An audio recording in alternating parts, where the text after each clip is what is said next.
Okay, so we're going to go over how to center and check for rotation on these two designs.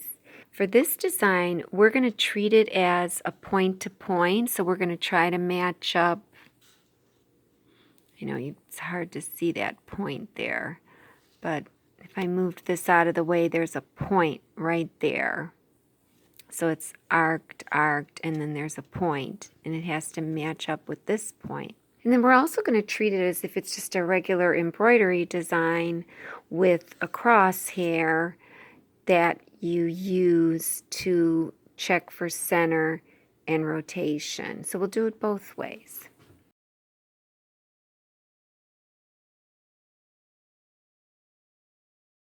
Or anything, and it snaps right in. And then you can turn it on the side there. And you always want to keep your hands away from this when you turn it on, because you know this always moves like that when you turn it on. And then you always get a warning, you know, remove the embroidery frame. They call a hoop a frame. So you don't want to have any frame on here or hoop. And it says the carriage of the embroidery unit, this is the carriage, will move. Keep your hands away. So when you hit OK, this whole carriage is gonna move. It was already in position in this direction, so it just moved this. So okay, and so it's on. My foot has already been on, and for this design I had extra fabric, so I just rolled it up and clipped it, and then clipped it here just to keep it, you know, out of my way. And then to put it on, remember you have these two protrusions here, and they go in these little notches. You just take it first and slide it under the foot. You got to make sure your foot is up, and it should clear it. If not, you can lift the foot. If your fabric is thick or something, you can lift the foot even more. So you slide it under the foot, then you go ahead and you come over here and you line the pins up. And once they're lined up, then that's when you just squeeze with your fingers. You squeeze with both fingers and then push down. And it snaps right in. And so that's in. And then now we'll go ahead and pull up our embroidery design. So I saved this on the USB here, and it's under this folder, 4x4 PES designs. I believe I put it in my quilt in the hoop because it is a quilting design.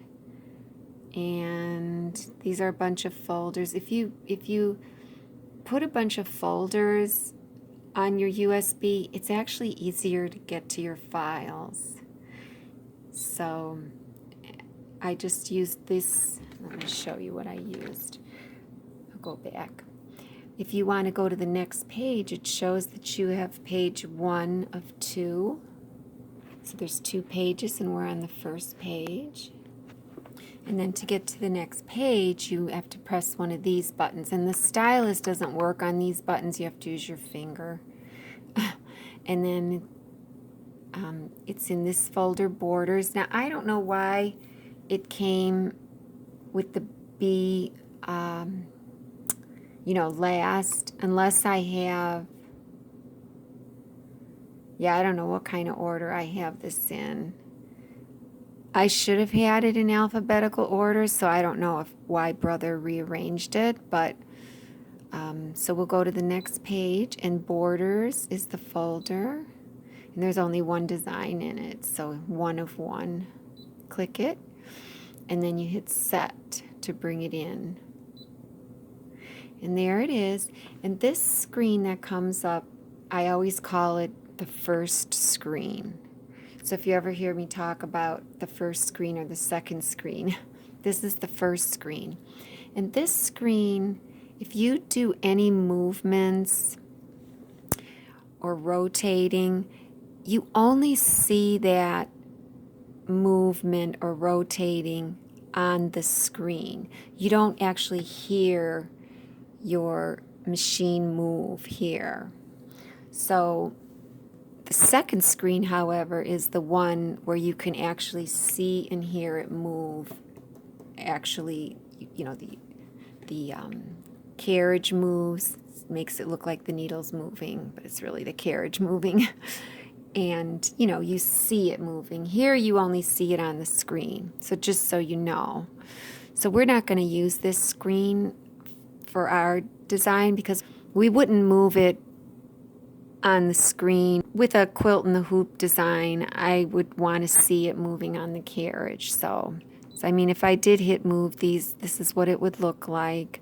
And, you know, I can hold it down and move it up, down, go back to center.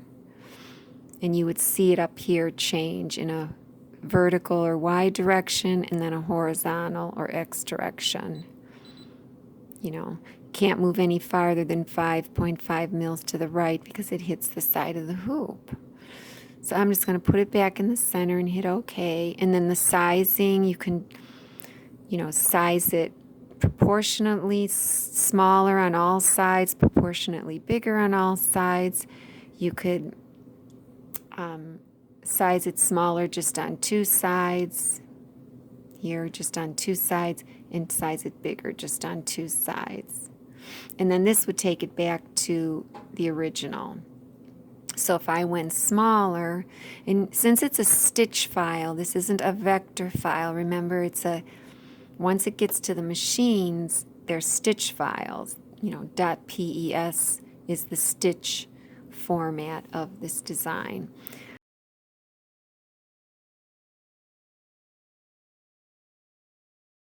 See, it beeped at me, it won't go any smaller than 33 by 79.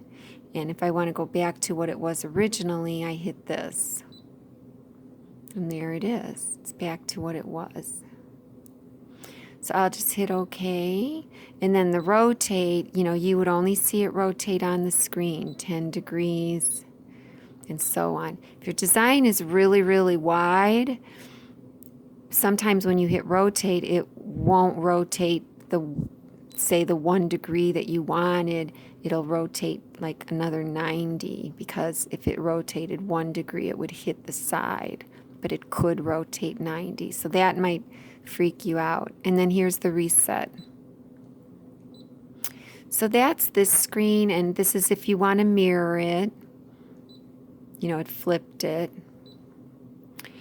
And this is to delete it, of course. And these are your colors, so you can change your colors. There's 4 pages, so you'd go through the pages here. If you want to get to the next page, though, you have to keep clicking the right arrow. So right now, it's on black. Still on page 1, and then when I click it again, now I'm on page 2. And page 4 shows your appliques. So this is kind of neat if you want to set a certain color to your applique die line, or your applique tack down, or your applique satin stitch. You know, like this is a blanket stitch. It's kind of neat. I've never used this yet on this machine because I make my applique in my digitizing software, but it is kind of neat. And so then if I keep going again, I'll go back to page 1. And if you wanted to get back to page 4 quickly, of course, you'd go backwards.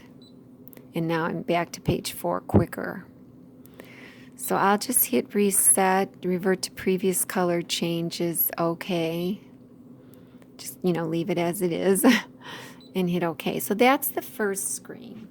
And then the second screen, we would hit edit end. So I guess they're calling this your edit screen, which The second screen is more like your positional screen. And on the bigger machines, like the big PRSs and the machines that have those long screens, they combine the second screen, which is the positional screen. I'll hit Edit N. This is your positional screen. The bigger machines will combine this screen with the embroidery screen, which if you press this, you go to the embroidery screen. So you'll hear me call this the second screen or the positional screen. So this is the screen that we want to be on to check for center, because this is the screen where we hear our carriage move and we actually see it move. We see the needle, you know, we see the needle look like it's moving because this carriage arm is moving.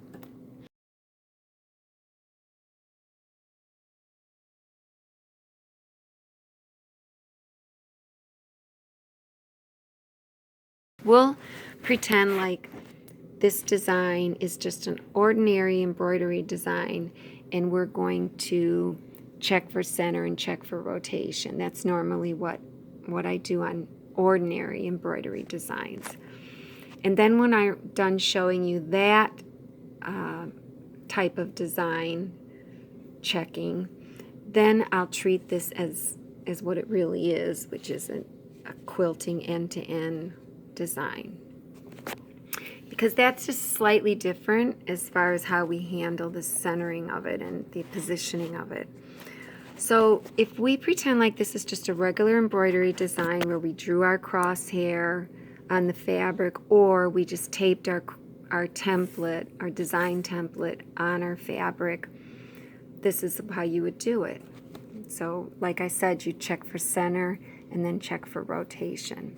So to check for center, we're on the second screen, and we just want to see where the needle is. So I'm going to take the hand wheel on the side here, dial it towards me, and I'm going to just dial the needle down, and you can see that my needle is above my center and it's to the left. So the needle has to be moved down and to the right. And you don't have to know like how much you're moving it or anything with this. When you just have a regular embroidery design, you just line your needle up with the center of that cross here for this part. So the way that I'm going to move my needle is I'm basically moving the carriage here. This carriage arm moves. I'm going to use these buttons here, and that will move the needle. You can see my needle is still dialed down. If I try to move the carriage while the needle is down so far, I'll get a warning. But just to make sure, let me dial my hand wheel over here back. You can dial backwards as long as your needle has not gone into the fabric and made contact with the hook underneath in the bobbin area. So I'm going to dial the needle back. Now it's still low, so that's why I want to show you the warning that will come up. So I said I wanted to move it down, so I'm going to hit this down arrow and you'll see I'll get a warning. The needle is down. Press the needle position button to raise the needle. The needle position button is this needle up, needle down. Well, I don't want to press it because I have a template on. I don't want to punch more holes in it. I could see my center hole is not even in the center. So I'm just going to take the hand wheel and dial it back a little bit farther. And you can actually see right in here your take-up lever right here. And it looks like it's all the way up. You know, you want it to be in the up position. When you do needle down, needle up, of course it goes in the exact perfect position. And you do want to use this when you're threading your needle. But for this, I don't want to puncture the fabric, so I'm going to take the hand wheel and just dial it back, and you'll watch that bar might move a little. See how it just went up a hair? And then I'll try and hit this button again. So I said I needed to move the needle down. Okay, so it moved. So you'll notice up here that it moves. I moved it down. Down is a negative number, like on a graph. You know, down is a negative direction, a negative Y direction. And so one click moves it a half a mil. So if I move it again, or if I click this again, it'll go another half mil. So now I'm down 1 mil. And I said I needed to go to the, I'll check it in a minute. But I said I also needed to go to the right.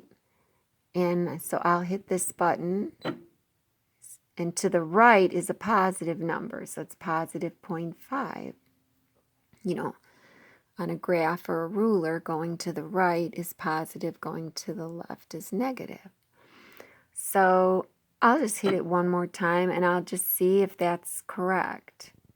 So I'll take my hand wheel and dial it towards me. Let's see. It's hard for me to see because my blue hole that I put in the center is off, but I think I can come down another half a mil and over another half a mil, I think. So I'm going to dial it back. And I'm going to go down a half. So now it's negative 1.5 and over and positive 1.5. And so then I'll dial my hand wheel towards me.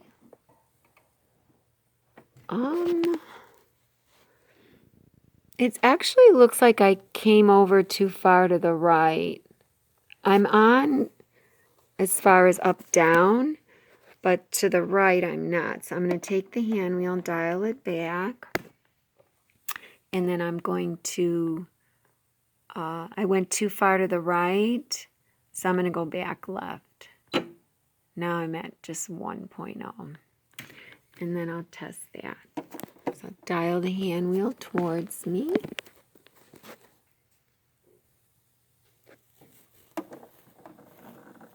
That looks good. That's perfect.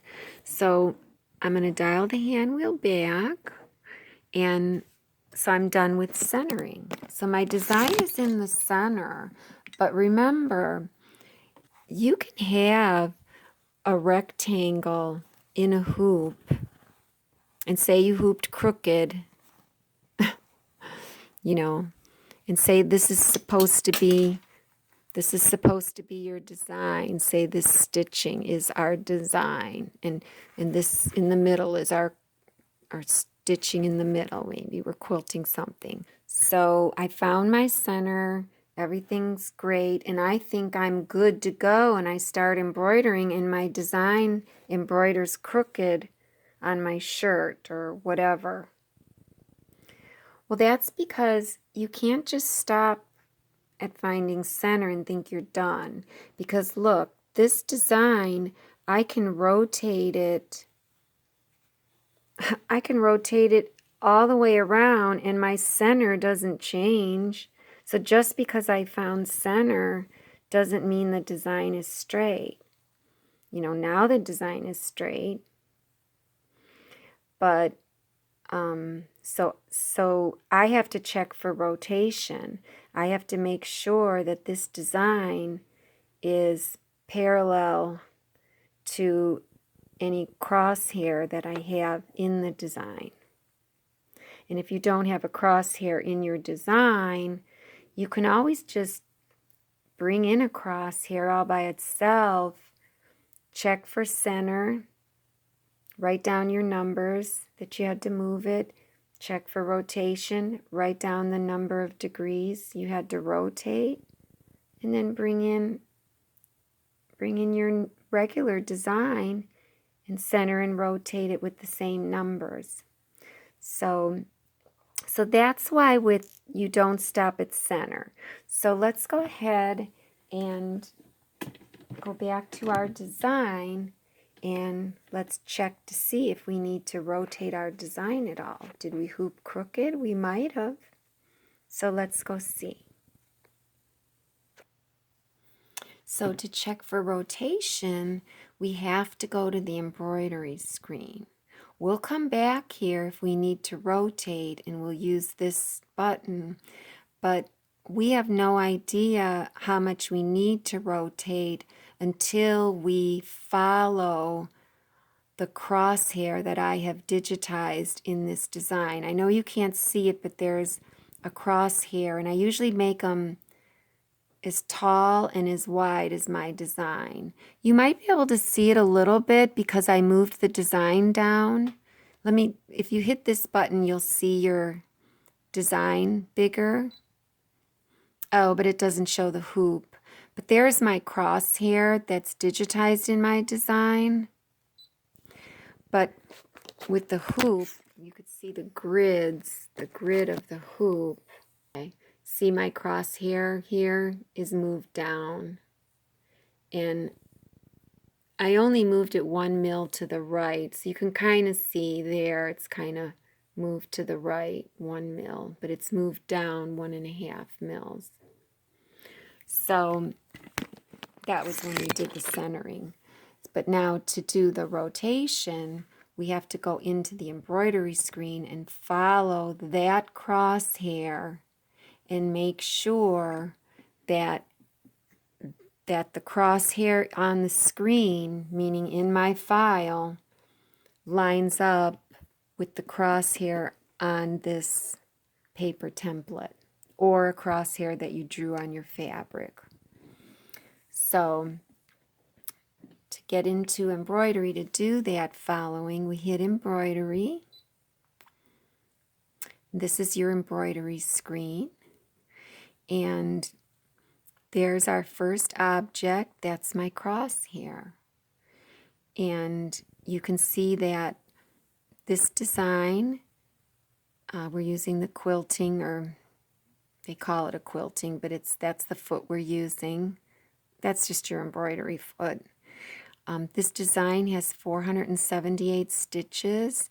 We're on stitch number 0 because we haven't gone anywhere.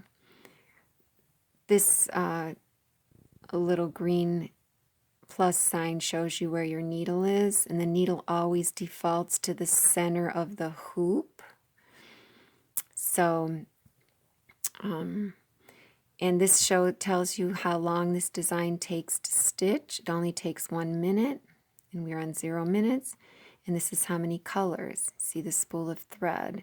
So we're on 0. We're not even on the first color yet because we haven't even taken our first stitch. As soon as we take our first stitch, this will say 1 out of 2 colors.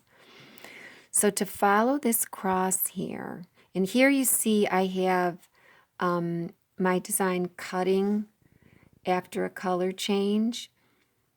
And you can uncheck that if you want your threads to be left long. Say you are quilting in the hoop and you want to bury your threads, you can click that and uncheck it. Now this machine does not trim jumps. A jump is when a design stitches, say over here on the left, and then with the same color, it has to jump over to another part of the design, and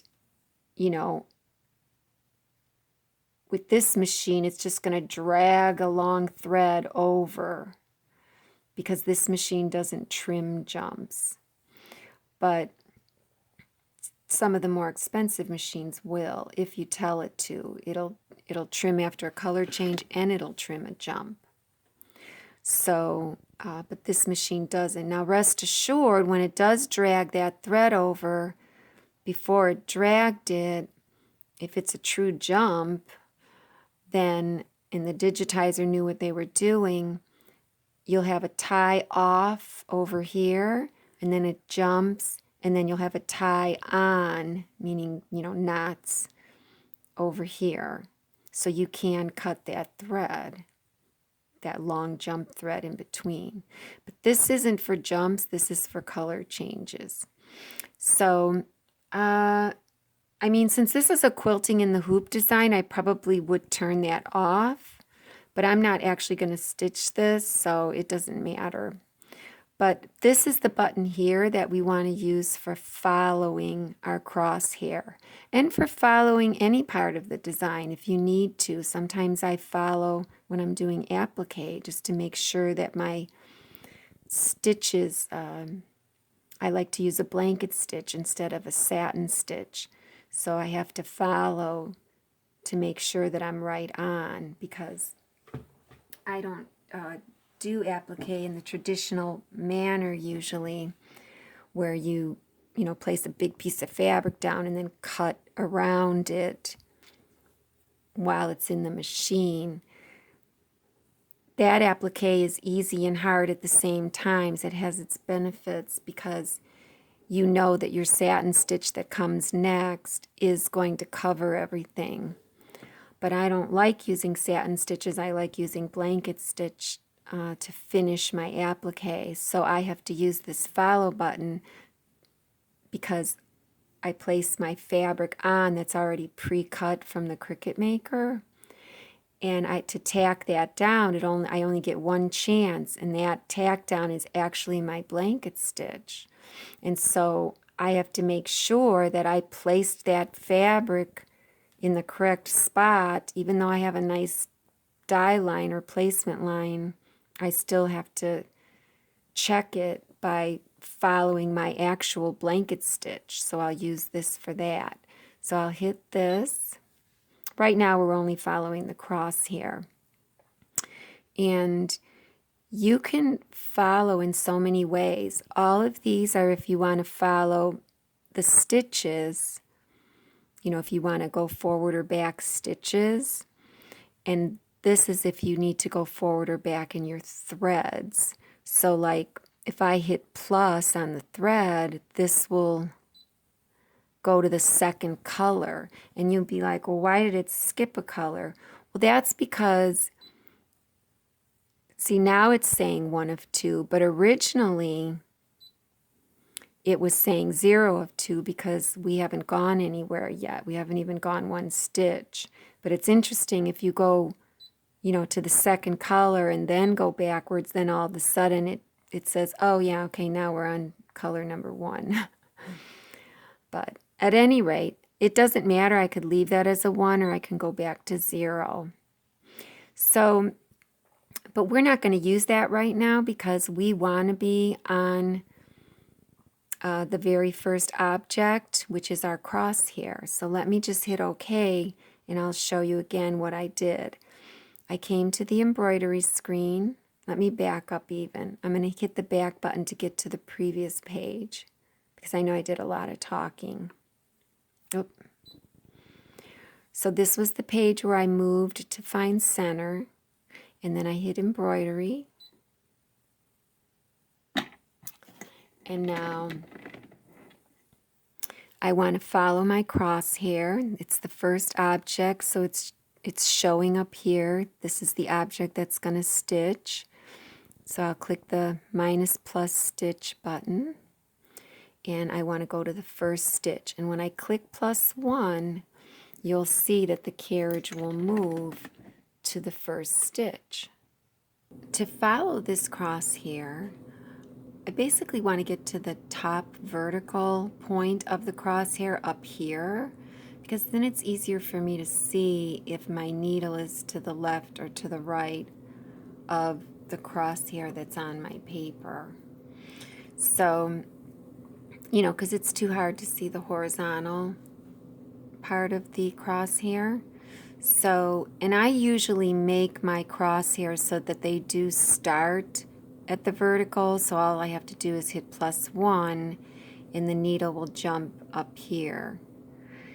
And so if I hit +1, you're going to watch the carriage move, which actually means the needle is moving, and then we'll check to see if we're on our crosshair or not. So I'll go +1, and you can see it moved up, the needle moved up, and the carriage moved as well. And you can see that we're on stitch 1 of 478, and it says we're on the first color now because I've actually gone to my first stitch. So let's check and see if we're on that crosshair or not. So I'm going to go ahead, and I know there's a shadow there, but I'm going to dial my needle, try to get in the center. I'm going to dial my needle down with the hand wheel, and oh dear, it looks like I'm right on. I kind of didn't want to be right on. I wanted to be off a little. So that's the problem, is that I always hoop so straight.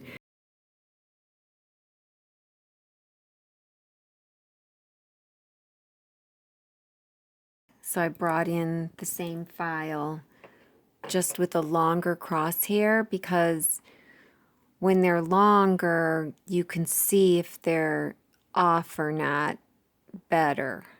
You know, the longer the line, the more accurate your findings will be. So the problem is I hoop so good with my techniques that I'm barely off at all, and I forgot to make this crooked. It is a little crooked, just slightly. So anyways, so now my crosshair is longer than, you know, it's taller than my design. So we're going to go to stitch number 1. And so now we're going to check to see if the needle is on my crosshair, on my paper. So let's see. So I'll dial it down, and you can see it's slightly to the right, slightly. So, and if you think about it,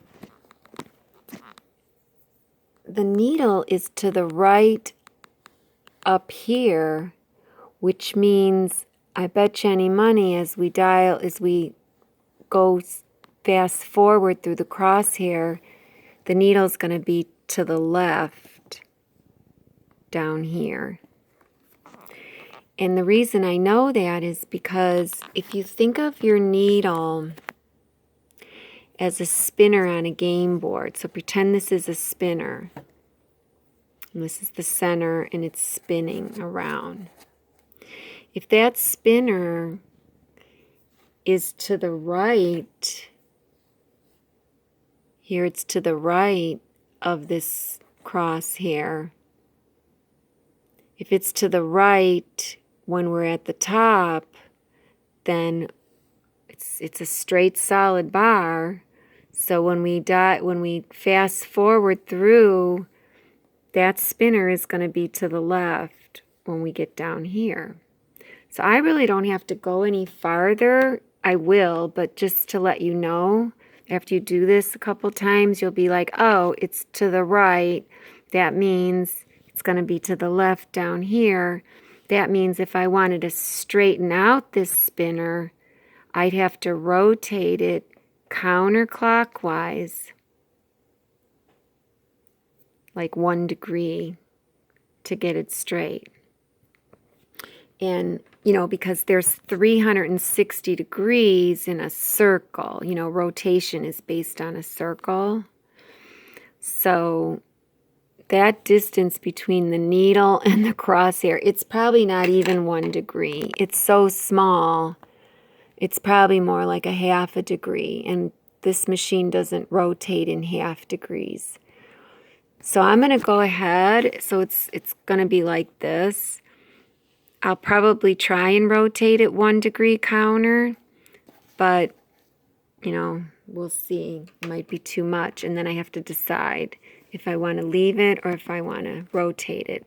But before I do the rotating, I'll just show, just to kind of prove to you that you don't really need to fast forward all the way down, because we know it's going to be on the left down here since it's on the right up there. But let's go ahead and fast forward anyways. So I'm going to hit the +10 button a couple times, and I'll just have you watch it. Oh, my needle is down, they said, so I just moved it a hair. Oh, it's still down. Okay, I moved it again a hair away from me. Okay, so I keep hitting the 10 plus. I'll hit +1. Down pretty far. Okay, so now I'll dial down, and there it is. It's to the left, just like I thought. So I'm going to go ahead and dial it back up, and I'm going to rotate the needle or the spinner counterclockwise 1 degree to get it to be straight. So to do that, though, we have to get out of this screen, because we have to go back. We have to click OK. Brings us to the embroidery screen. We got to go back one more screen to get to that positional screen. There's nothing to click on here, so then that's when we use the back button here. So we're here at the rotate screen, and when you go back to this screen, everything defaults back to the hoop center. But rest assured, our jog buttons are still saved. So everything's okay with that. So we're going to go ahead and we're going to rotate it. So we hit the rotate, and I said counterclockwise 1 degree. Now, one thing we want to remember when we rotate, right now it's showing that the position, the rotational position of my design is 0 degrees. That's how they all come in. That means that positionally, my design, according to the hoop and everything, this point here represents 0, meaning it didn't rotate up or down, you know, counterclockwise or clockwise. Now, the other thing that you have to understand is these machines, what I've noticed is they're not like mathematics.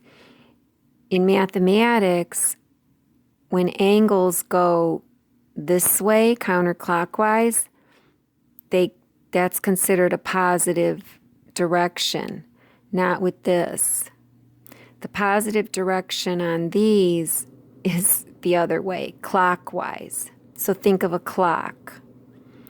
So, and 0 degrees is here, but also positionally, this point right here also represents 360 degrees. Because if you think about it, if we rotate it around, you know, we're at 45, 90, 180, 270. It's this position up here. And then all the way back around, we're at 360 or 0. So if we go backwards, if we rotate counterclockwise, we go from 360, 359, 358, 357, 270, 180, and so on. So if we go counterclockwise 1 degree, it's not going to say 1 here, it's going to say 359. So, and you'll see, and this will rotate on the screen. You might hear a click on your machine if you listen real good, but you can't really see rotation on the machine. So when I hit this, this will go to 359. See, it went to 359, and I didn't hear anything. Sometimes I do hear a click, but I didn't. Maybe it's because if you hit 90 or 10 or something, you hear the click. And you can see we don't have a solid red box around our design anymore. It's kind of crooked. That just shows that we rotated it. So now let's go and follow our crosshair again and see if we're on our line on our paper this time, since we rotated. So we hit OK. We have to go back into the embroidery screen. We're going to go back into the stitch, backward, forward screen. And let's hit +1. Takes us to the top. And let's dial down and see where we're at this time. Like I said, I probably only needed a half a degree, but let's see. Maybe I hooped more crooked than I thought. Try to focus it. So I'll dial down. Yeah, now I'm on the other side. So I really needed a half a degree, but I think it's going to be okay. Let's dial back and let's fast forward +10. I mean, I'm just not that far off. What can I say? I'll go +1 to get down farther. Because the longer the line, the more accurate you are. Let's see. Okay, and now it's on the right side. So notice we were like this before, and now we rotated it 1 degree, but now we're like this. Down here it's to the right, and up there it's to the left. But it's so close that, it's fine. No one's ever going to notice it. So I'm going to leave it because we don't have half degrees. And I'm just going to hit OK. And so I've rotated. I've checked for center. I've checked for rotation. And I'm back on the embroidery screen by hitting OK. I don't want to stitch my crosshair. I want to advance to the next thread color, this blue design. And so I would hit, I should have stayed on this screen, sorry. I should have stayed on this screen because this screen lets you advance to the next color as well. So when I hit this, it'll go 2 to 2. So you're in your second color out of your 2 total colors. So you can see it's there. It's on 2 to 2. And it hasn't gone to the first stitch of the second color because I'm kind of fast forwarding through things. Normally, when you get to your second color, the needle goes to the second color and then you change your thread. But since I'm doing it this way, nothing is moving. The carriage isn't moving. I could go +1. And that takes me to the first stitch of the design, which we should probably stop this type of hooping now because what I showed you just there was like a traditional design where you're checking for center and you're checking for rotation using a crosshair because it's a traditional design. Now I'm going to show you how you would handle your design if it were what this one actually is, if it were a quilting design where you're matching end to end. So I'm just going to back out of this totally. I can hit OK because I'm going to pull up the other design. It's pink in color and it has the shorter crosshair, and I just, I wanted to make sure that we could see the difference between the two designs. So I could hit OK and then just keep backing out, whoops, of these screens to get back to the menu, to get back to my USB, or I can just hit this embroidery button and it says OK to cancel the current pattern, and I'll say OK. So now I'm going to bring up the same design but I'm going to bring it up as it was intended, as a like a end-to-end design. And this isn't just for quilting. This is like, say you had, you know, a multi-hooping of regular designs that you needed to match up. You would use the same technique. So the new design is pink, and I'm going to hit set. And so this design has to be matched up end to end. So here's our first screen, and again, I'm not going to do anything with the first screen. I'm going to hit edit end.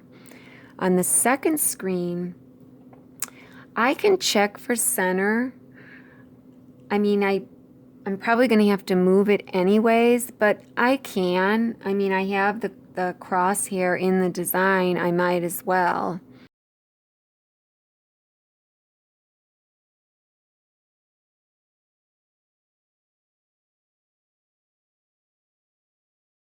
So I'll go ahead and, you know, it's basically the same design, so I probably have to move it the same amount. So I believe it was 1.5 down and 1 to the right. So I dialed back up, and so I'll go hit it 3 times. Oops, that was too many to the right. I went to the right first. Let me go back to center. So I said 1.5 down. They do their vertical first, which isn't math. You know, usually we're X, then Y. The X is horizontal, then you do the Y, but they do the vertical first. So 1.5 down, -1.5, and then 1 to the right. And that should be the center, because it's the exact same design, and I haven't changed the hoop, so yeah, it's right in the center. Okay, so we checked for center, and with these kind of designs, your rotation could still be off. So we're going to check the horizontal and see. We're going to do the same thing we did with the vertical on the first design, or we're just going to check the horizontal this time.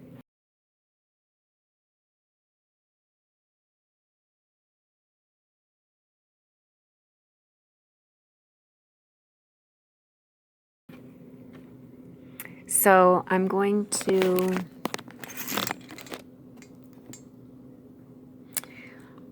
to hit embroidery, because we have to, the needle is down, so dial my hand wheel back. Okay, embroidery. And we're going to follow the crosshair. Now this crosshair, I actually made it so the horizontal bar stitches first. So I'm going to follow it, so I'm going to hit +1, and the needle went all the way over. And I'll dial my needle down again and see if I'm far off on. It looks like I'm right on that one, which that's not a great, you know, it's all fuzzy and everything. So I'm actually going to try and get more on the paper. It might show that it's on, but we already know that we're so close. We're like ½ a degree off only from the last time we did this. I mean, it's the same design, so same hooping. So I'm going to do +1 to try to get on the paper. I'm going to just hold it down. Now I'll go, oh, I didn't have to go that far. I'll go -1. Let me dial down. So you can see that I am above the line, which if this were a spinner again, I'm going to put it on the horizontal now. Oh, I'm above the line. Okay, so that's how it would look. So to get this spinner straight, I have to rotate it counterclockwise, you know, a half a degree, but we're going to have to go 1 degree. And so when we come to the other end of the horizontal, the needle's going to be down below the line. So we'll go ahead and dial my needle back up. I'm kind of looking at this here so I don't get that warning. And I'm going to just go plus 10. I'll go plus 1 to try to get out pretty far. I'll hold it down. Okay. So dial down. It's like, you know, and this is a paper. It's not straight. It's not solid. It's kind of flimsy. So, I mean, it looks like it's right on, you know. So we already know that I can rotate this by 1 degree or not. So I'll just go ahead and rotate it since I did on the other one. You know, this is what happens when you're too perfect. And plus, the machines don't rotate a half a degree. So to rotate it then, we have to say okay. And we have to get out of this embroidery screen by using our back button and hit rotate. We're going to go 1 degree counterclockwise. Goes to 359 again. We hit OK. And we have to follow it again. So we hit embroidery. And then the stitches.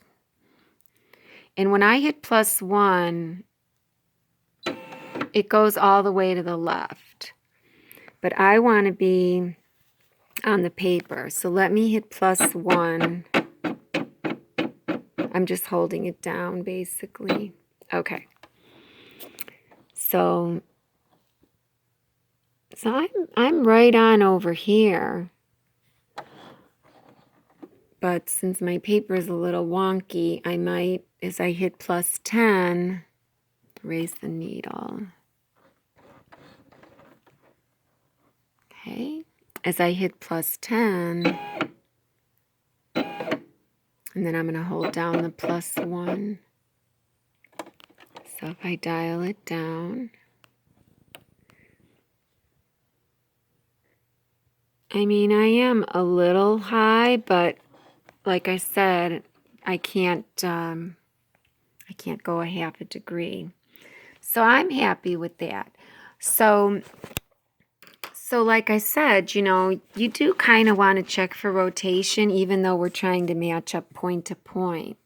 Because, you know, you can match up your point, but what if your design is rotated wrong? I mean, you kind of want to make sure your design is in the correct rotation before you match up your point. I would think so. So now we're going to match up this point. So we have to go to the first stitch of the design. So we want this stitch right here. That's our first stitch.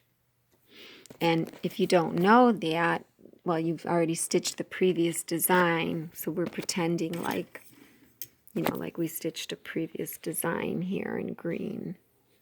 Right here. We ended right here. But if we go fast forward to the next thread color, here, needle. Okay, so now we're on thread color 2 of 2. And if you're not sure, you can hit OK, and you could see there's your design showing. And we're on 2 of 2, color 2 of 2 colors. And so we'll go back, and I want to go to stitch number 1 of this second color. So I'll hit plus 1, and it jumps all the way over here down to the first stitch. So let's see if we're right on the dot of the previous. So I'm going to kind of, I really don't need the paper anymore because it kind of did its job. But I'm just gonna, let me just fold it over, just so I don't take it off totally.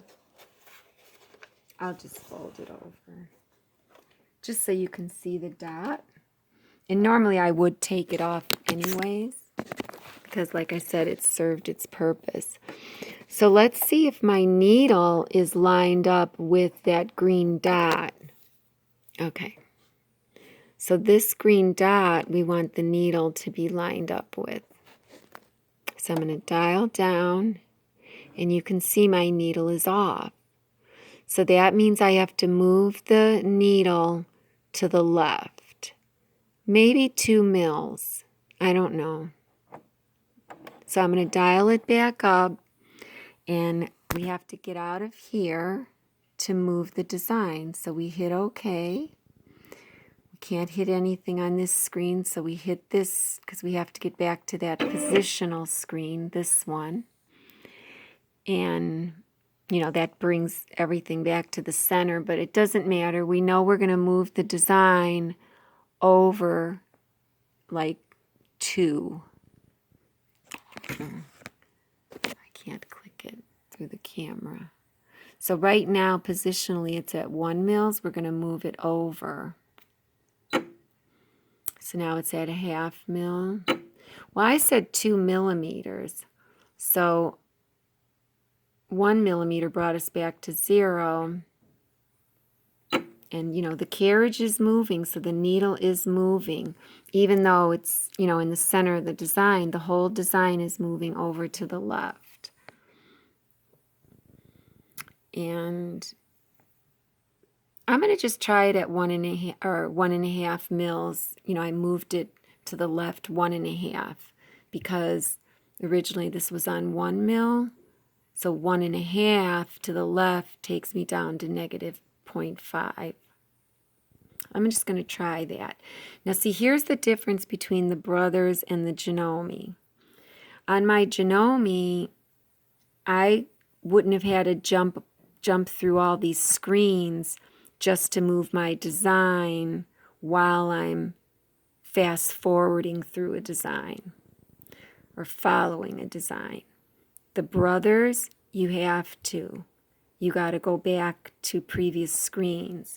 And that's the one thing I don't like about the Brothers. So, you know, now that I moved it, I have to go check it. So I go back into Embroidery, go back into this stitch, forward. I'm going to the next thread color, and I'm going to the first stitch of that thread color. And now we'll check it.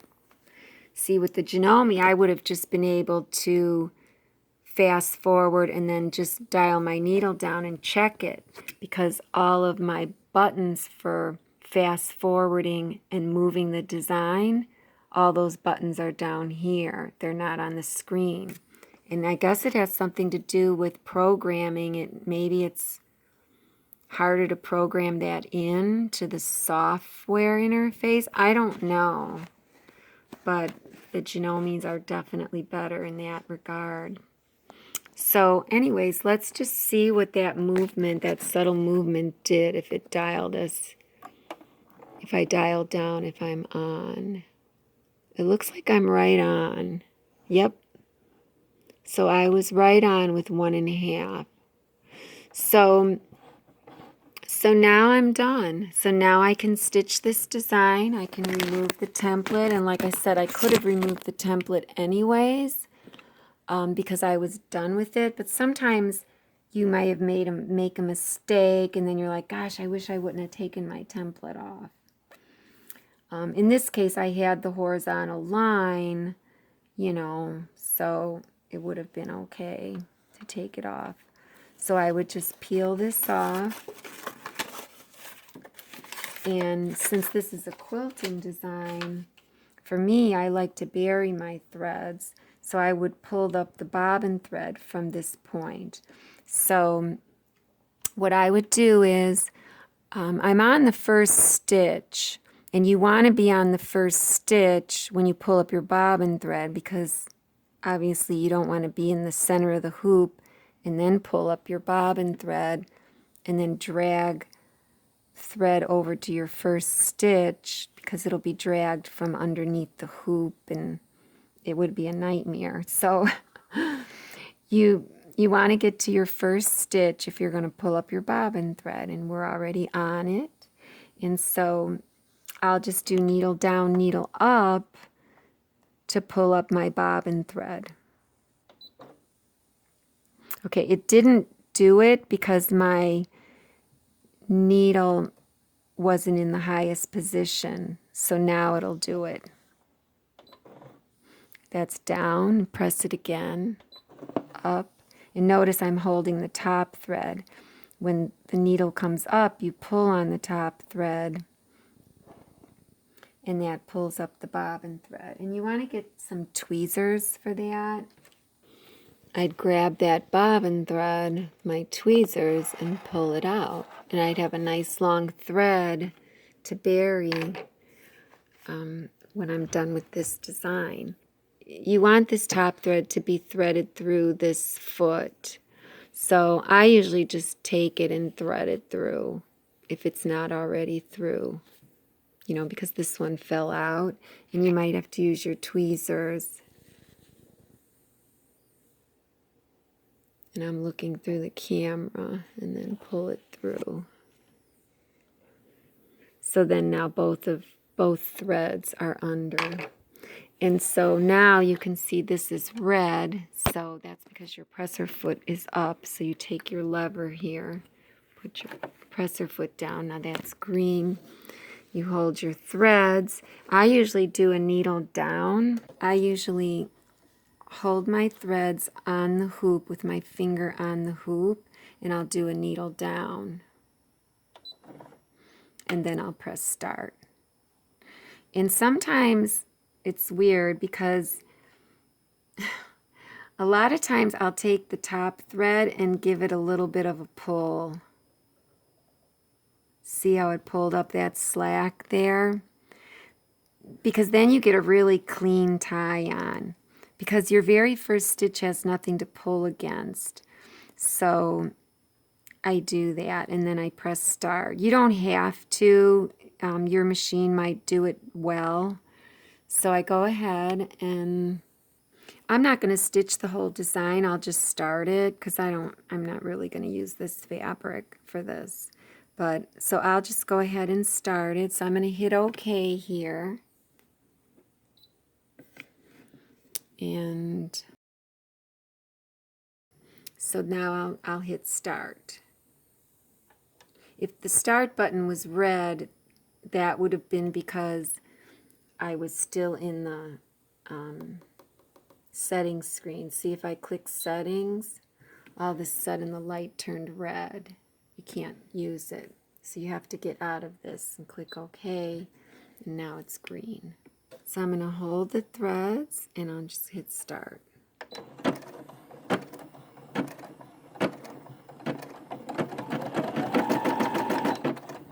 Okay, and did I put a tie off on this file? I can't remember if I did or not.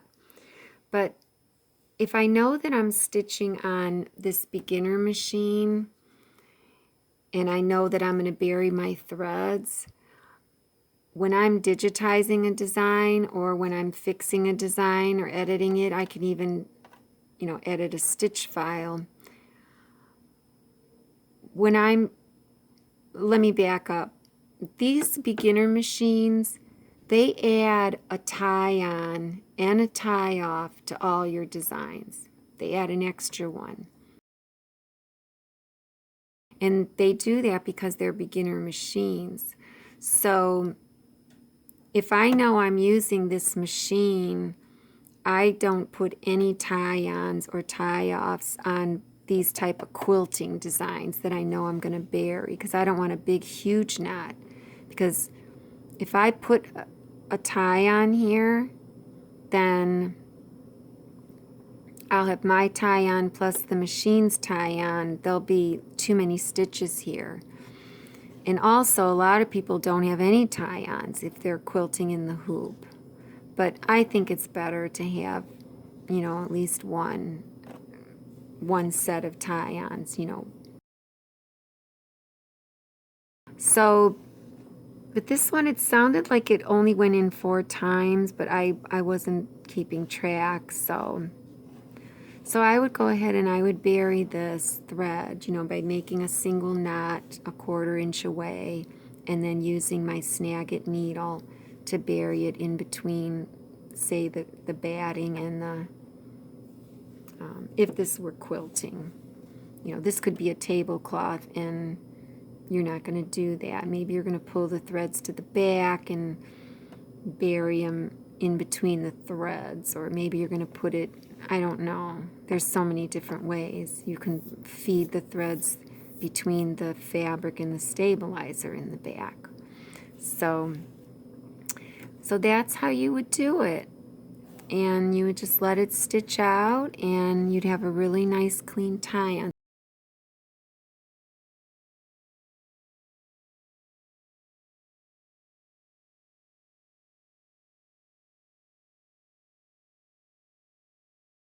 So let me pull my thread up. So I'm going to go needle up, or pull my needle up, and I'm going to pull the lever up, and I'm actually just going to cut the threads. So to cut the threads, though, you have to have the presser foot down, and it should give me a warning if I tried to hit cut. Lower presser foot lever. So I'm just going to cut them. And then lift the presser foot like pretended finished stitching. And to get it off, wherever the hoop is hanging over, it's hanging over the back. That's what I grab with my hand. So one hand I push on this, and the other hand I lift up with my hand in the back. So I push that and then lift up, and it comes right up.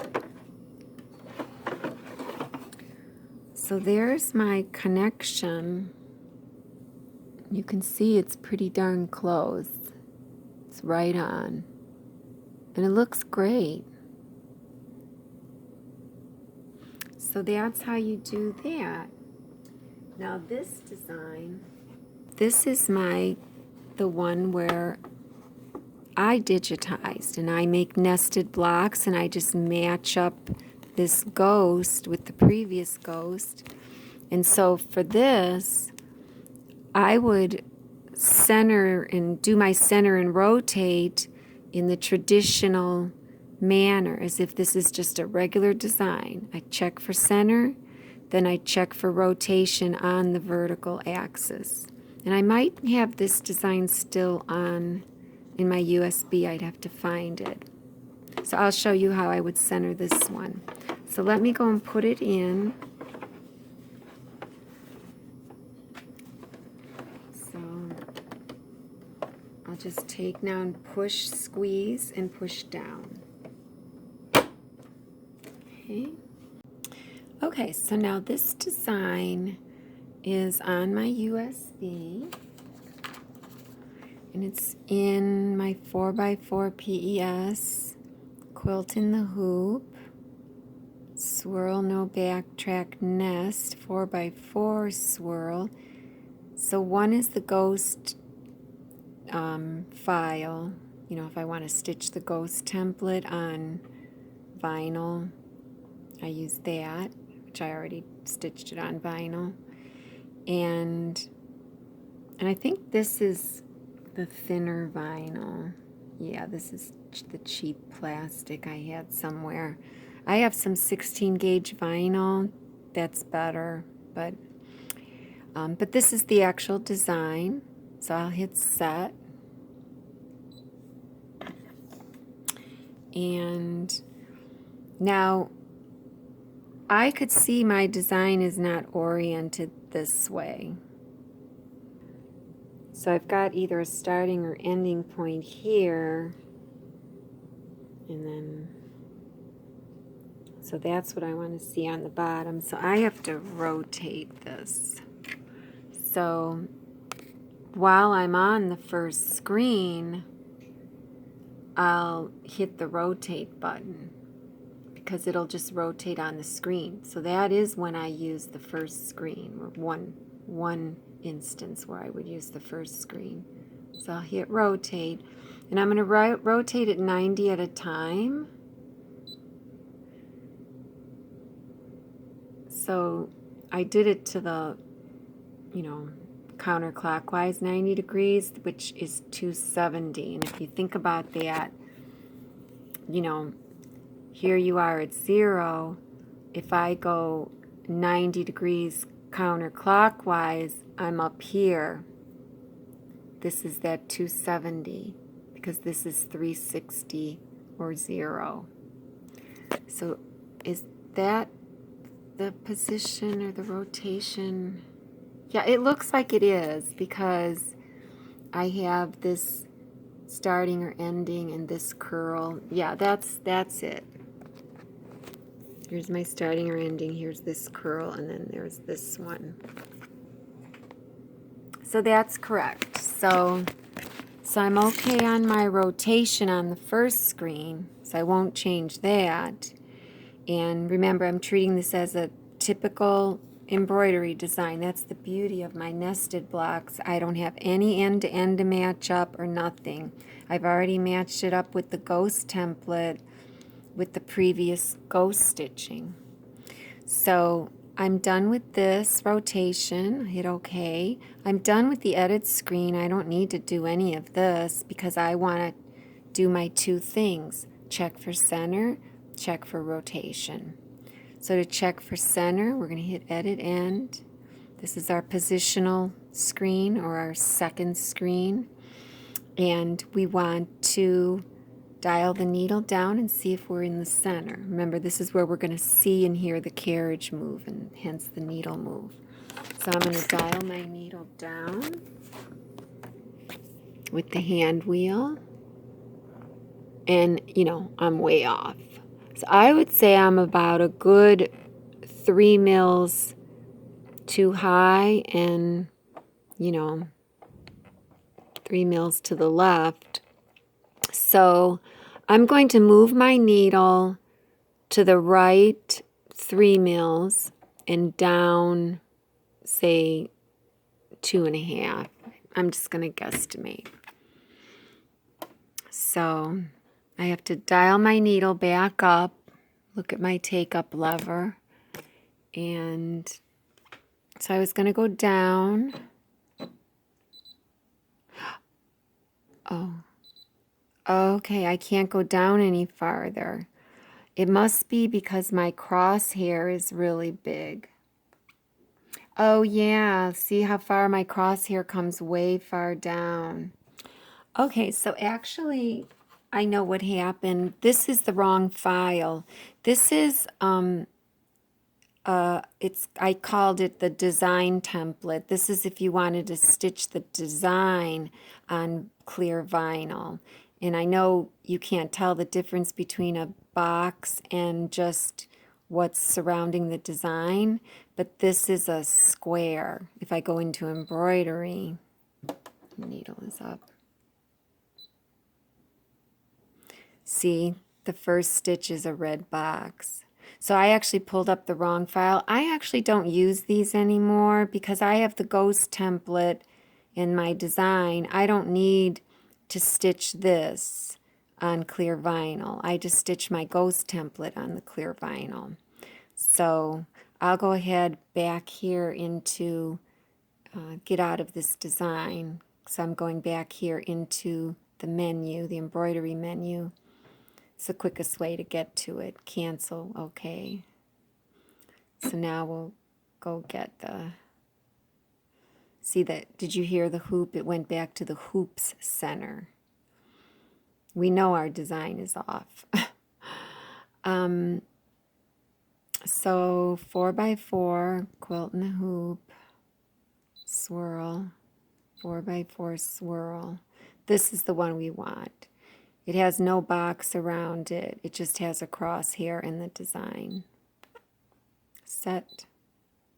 Okay, so now I have room to move that one. You can tell there's plenty of room down here and up here. So but I still have to rotate it. So I was rotating it clockwise. So we're good. We rotated it on the screen here to match our template, and we'll hit edit end. And now we're going to check for center. So I'm going to go 3 to the right and 2.5 down. Let's start with that. This is all in millimeters. So I'll go, see, I always say the X coordinate first, but they like to do the Y coordinate. So I'm going to go 2.5 down. So it moved it down, and I said 3, so I have to hit this 6 times. And then we'll check it. You can just stay on this screen while we check it. Okay, I still have to go over maybe 1 mil and down 1.5 maybe. So right 1 more, so that's 2 clicks. And down 1.5, that's 3 clicks. That might be too much. I'm right on, I think. Yep, right on. Okay, so I'll dial back. So now we just check for rotation. That's what makes these so easy. There's nothing to match up. So to check for rotation, we got to go into the embroidery screen. Needle is up. Embroidery. You know, our crosshair is our first object. I'm going to go to the stitch forward back. And hopefully my crosshair is starting at the top. Because like I said, I haven't worked with these in a while. +1. Okay, this one is starting at the bottom, probably because I rotated it. So since I rotated it, that meant that originally I had it starting here. That's how I used to start my crosshairs. So since I rotated it, it's going to be on the vertical, so I'm good now. Okay, so we're on the vertical. We're on the first stitch of that crosshair. Let's check and dial our needle down and see if we're on. You can tell I'm a little bit, my needle is a little to the left. Like, barely. Again, I hooped too good. I'm only a 1/2 degree off. So if my needle is to the left down here, think of a spinner. If it's to the left down here, that means up there it's to the right, which means I have to rotate it counterclockwise 1 degree. And of course that's going to be too much. So let's dial back, and I'll fast forward through the crosshair.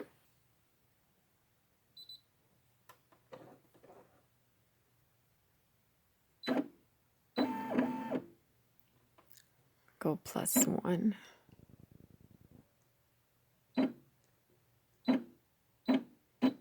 Oh, now it's coming backward. Okay.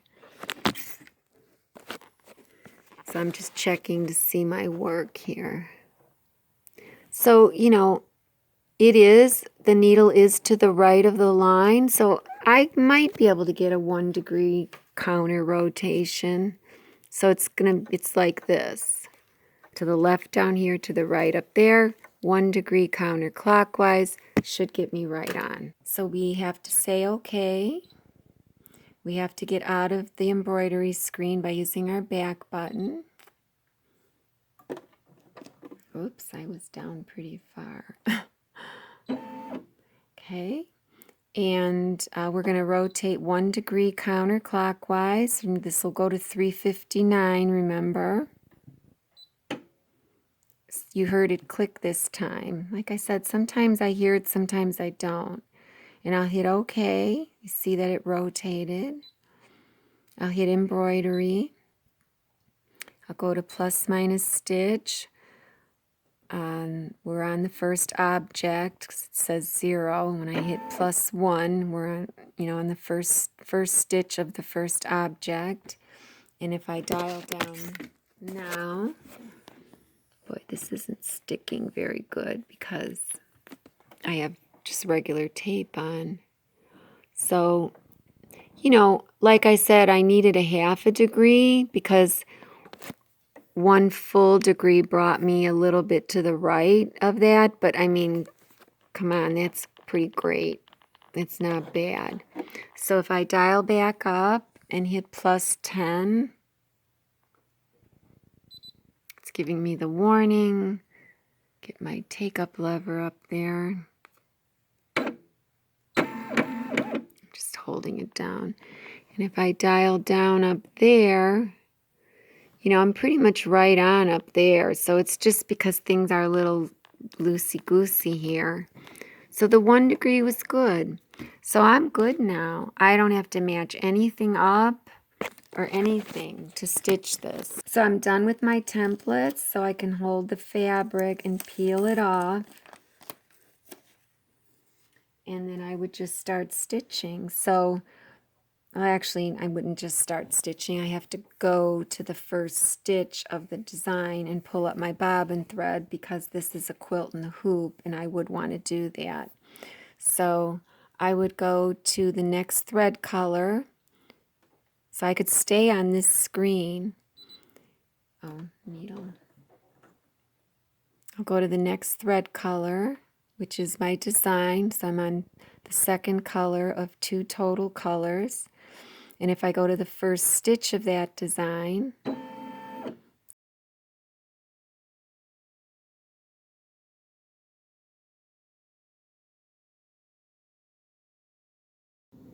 so if you do plan on burying your threads, you will want to double check to make sure that your trim button is unchecked, because I've noticed that every time you turn your machine on, the default is to have that trim button checked.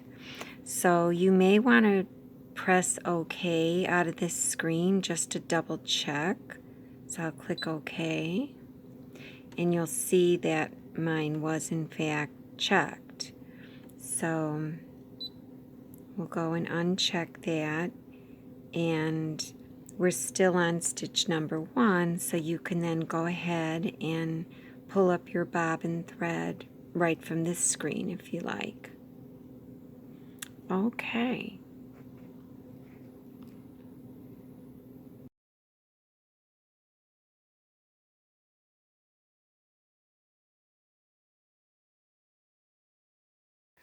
So now I'll do needle up, needle down, needle up, and I'm going to pull on my bobbin thread. I'm going to sweep underneath the presser foot bar now, because that way I'll keep everything threaded. Okay. Oops, I thought I had it. Oh, I didn't have it. Okay. Here we go. All right. So you'll want to have nice, maybe, 6 inches long. That's kind of wasteful what I did there, but, and we'll put our presser foot down. And we're all ready. So I've got it on 4.5 tension, so hopefully this is going to be okay.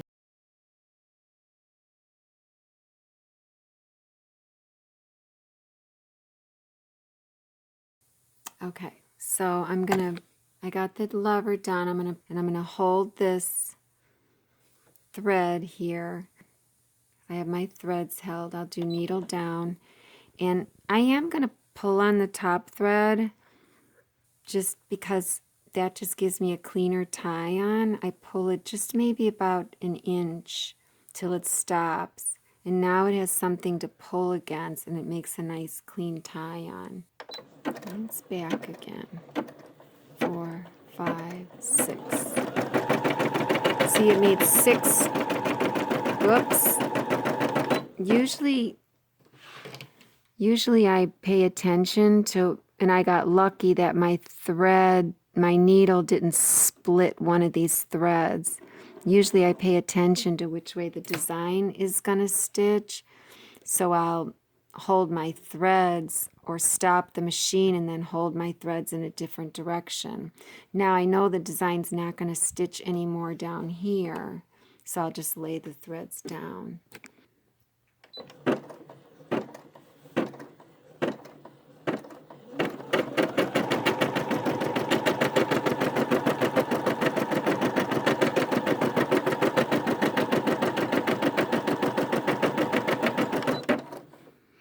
If you see any bobbin thread peeking up, oh, that's pretty good.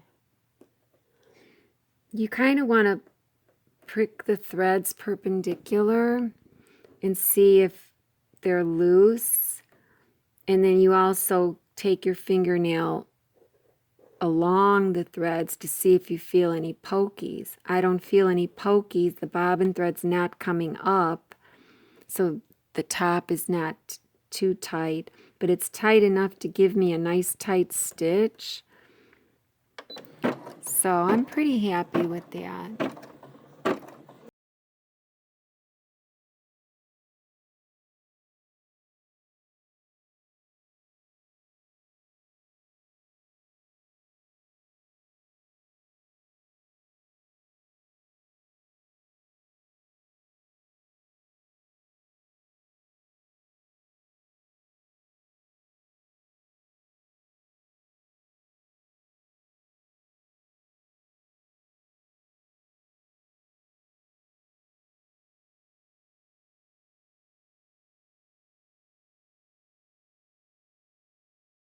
Boy, that gets pretty close to my wire here. Maybe I shouldn't be using that wire.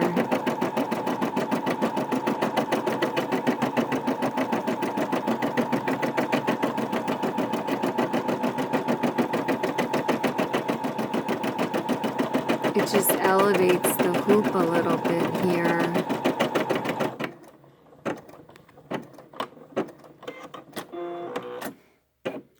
Oh, and did I let it cut it? I think I did.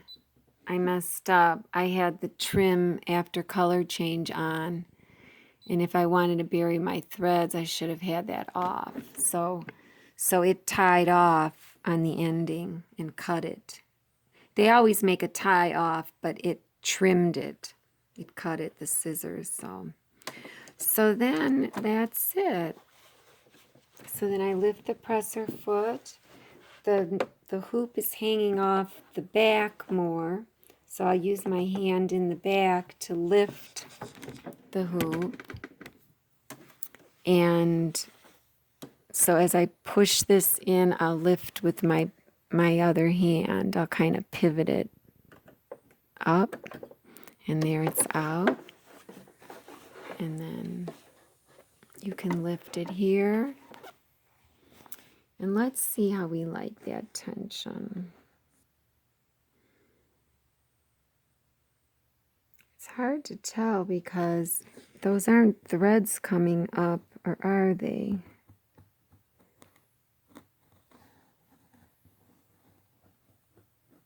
No, that's the reflection. There's nothing coming up. But let's look at the back. So the back actually looks like, you see all the dots, and you hear that? That means that my back was too tight because it pulled the top down to the back. Or my top could have been tighter to pull that bobbin thread more to the middle. So, you know, and this is the first time I'm trying this 50 weight thread down here too. So on my next one, I would probably say to myself, you know, I did kind of want this to be a little bit tighter. It's not loose, but maybe I would put it up to 5. And my bobbin was showing at about 28.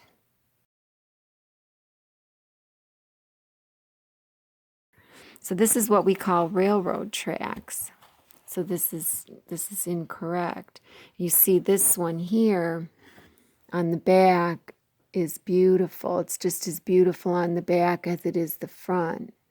And you see the threads are thicker too.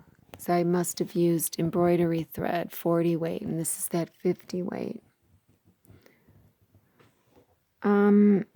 Up here there's no railroad. No. Yeah, there I see them. I hear them.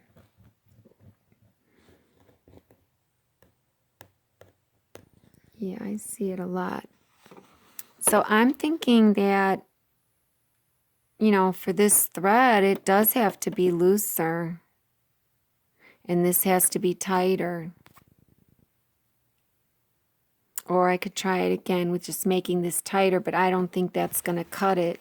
You can tell because when you run your finger perpendicular over these, you can see how tight that bobbin thread is. Way tighter than if you ran your finger perpendicularly across the top. This thread is looser. So, you know, their tensions aren't even balanced as far as tightness, looseness. And I don't believe that there's enough strength for the top to pull this tight bobbin thread to the middle unless I loosen the bobbin. So there's a lot that goes into this. So if you have a certain thread and a certain batting and a certain, you know,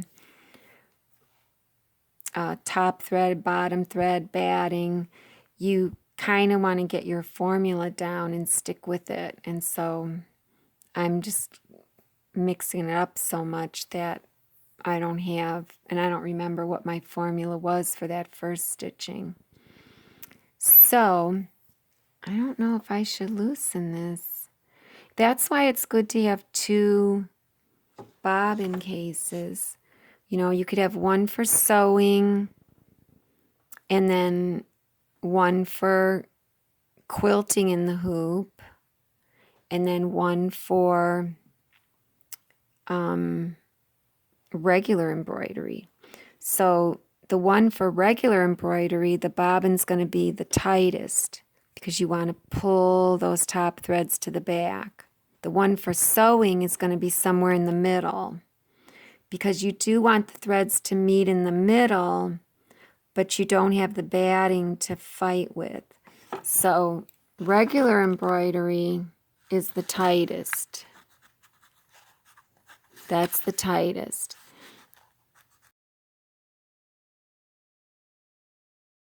You want the top thread pulled to the back. So, you know, you want these threads pulled to the back. Then you've got sewing cotton. You want, this is like your medium. So if the regular embroidery is set at, say, 30, sewing cotton would be at, say, 28, and then quilting in the hoop would be looser. The bobbin, this is all the bobbin. This is our bobbin tension. Looser, say, at 26, you know. That's why I thought leaving it at 28 would be somewhere in the middle.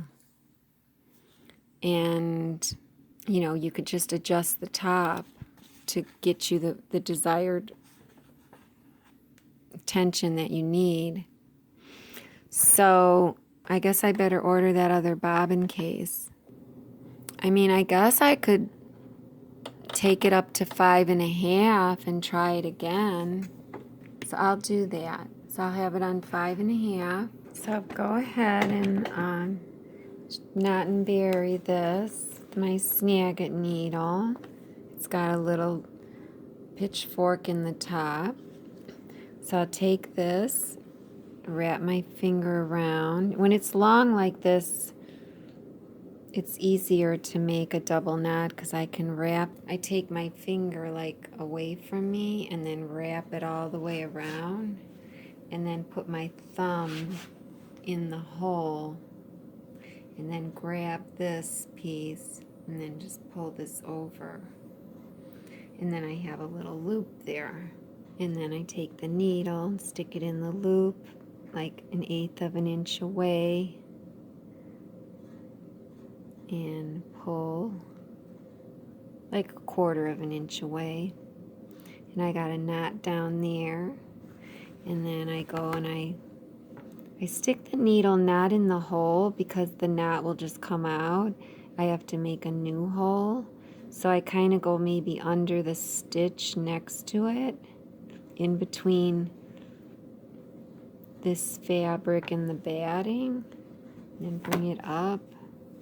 Take this, 2 threads, snap them in, and pull that out so you don't snag your fabric. Push it in, you get this little threads. Pull up the slack a little. Pull it, and then while it's doubled up, I snap it. I pull hard, and it snaps the knot in. There, I heard it snap in. It just seems like it's stronger. I don't know why I love burying threads. I guess it's a good feeling for some reason. And I shouldn't have brought it up so close to the stitchings. Usually I don't cut with the scissors when I do this. I just put the scissors real close and I put the thread in the fulcrum there or whatever, and then just pull the thread back and kind of push the scissor forward. I don't cut. So, and then you just go like that and it just kind of smushes in. So we're going to go ahead and if you recall, I was saying how I felt like this hoop was too tight anyways. I'm going to loosen it a little bit. And because this is thick fabric, it was really hard for me to hoop this. It's even hard to get it out now. So, like I was saying, usually I could put one of these in here, and I can't even get that in, so I'm going to loosen this. It still won't go in. Okay, now it will, and then I'll tighten this up against it. And that's usually my gauge for quilting, and a lot of times I can leave this in while I'm hooping. It just makes it easier. But then you don't want to forget to take it out. Like, it's not going to fall inside, but you never know. It could obstruct something. So I'll take this off.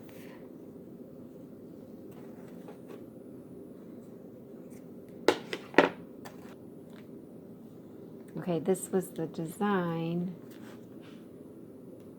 So if I move this down,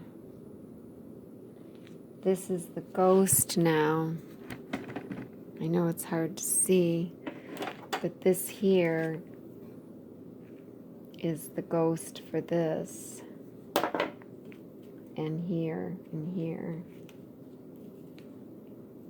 So if I match those up, I don't have enough down here for hooping, and I don't have enough batting either, so I'd have to add more to do this experiment, because you want it to be correct. Oh, that's right, I put some iron-on fusible interfacing on here just interfacing because this is so stretchy. Look, it's not even sticking anymore. So it's not even working. I have all this scrap batting on. So I guess I can add more. Or I can go over here, but this is scrap. I'd have to... I have enough backing, I think. Well, no, I don't. I'd have to put another strip. I'd have to cut this, add more batting, but I wouldn't have to add any more top. But then this is completely different fabric than this. So I'm going to get totally different results. Like over here, where it was on the cotton, it was actually better. I had a little bit of pokies, but it was better. And I don't quilt usually on this, so I probably should come over here. So I think what I'll do is I'll come over here. So this will be my ghost. I only have one ghost on this side. So it's ending there. So I need more batting and I need more backing. But I should have enough to hoop it. I don't know.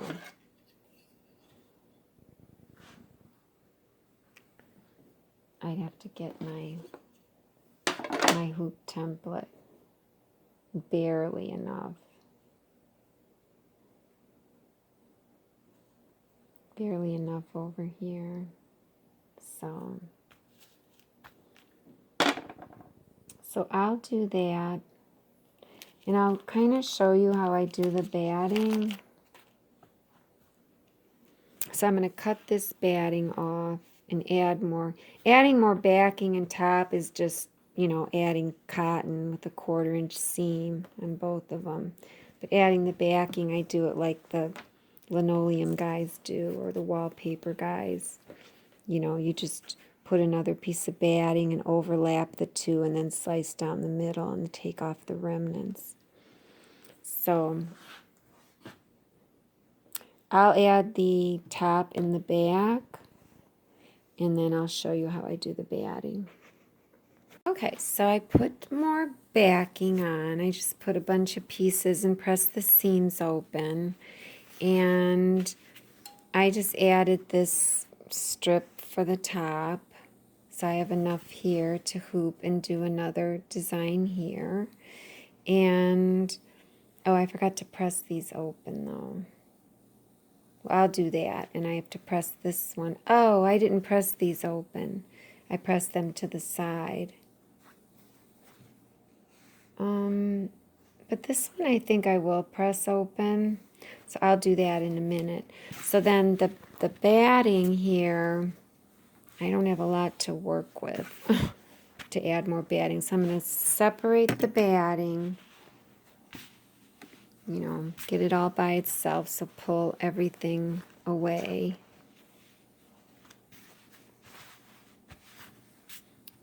And I'll just take another piece of batting, because I got to get rid of this.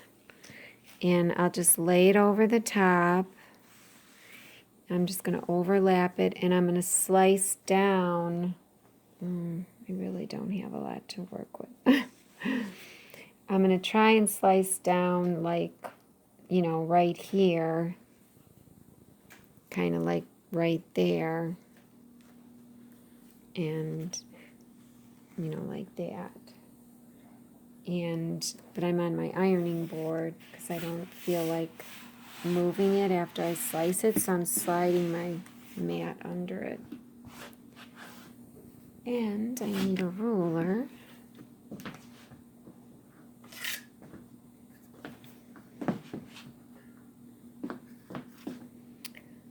So, I'm actually going to have to do it like this. This camera's in my way. So I'm going to put that there, and I've got enough batting sticking out. I know you can't see it. And I don't have any fabric on the bottom. I'll pull the backing, pull the top away. I really have not much to work with, so I'll slice through both layers of batting.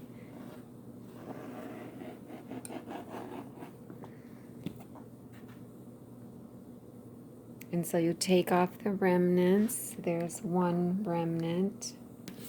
And then the other remnant is obviously this whole big piece here.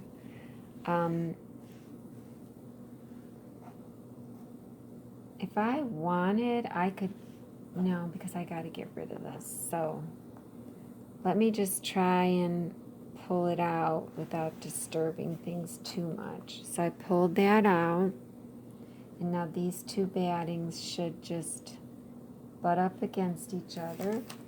And then here's this knit stay tape. I'm just using it up. It's just one-sided. There's glue on one side.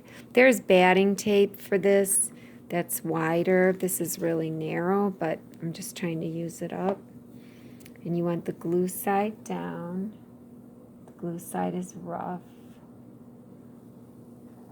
And I don't have my scissor here.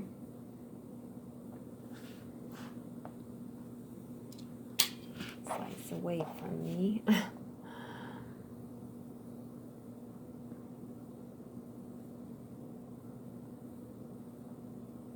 And I'll kind of pinch the batting together and make sure there's no gap. So it should be placed nice and evenly. I'll grab my Teflon sheet because you don't want to get this on your iron. Now my iron does not get very hot, even though it's a Rowenta. You know, it's one of those Rowentas where it broke very early on using the steam, so I can't even use steam. And I don't like using steam now. Now that I don't have it, I like it without steam. So it's set on the highest, but I think it's not high enough. It's a 1700 watt iron, but I don't know. So I'm just going to press it on there and hold it for like 5 seconds. Try not to breathe. And then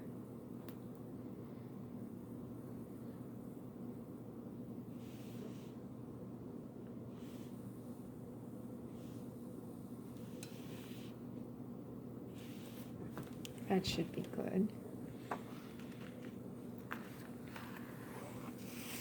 And then that should stick.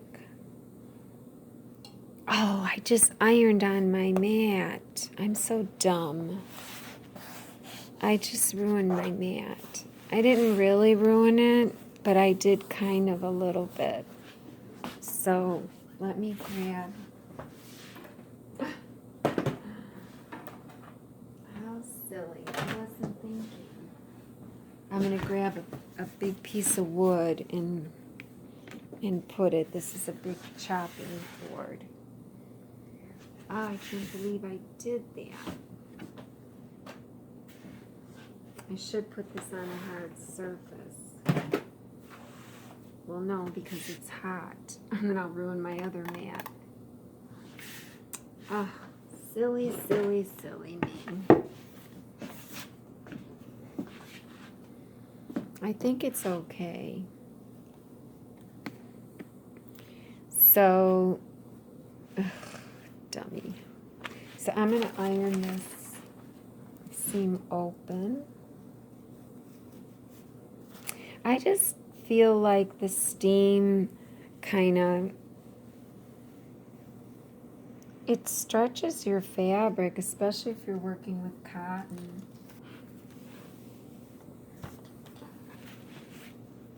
Can't believe I did that. That was so dumb. So now, oh, I got a ton of batting now. This is all crooked. Look at how I'm sewing this. Oh, well.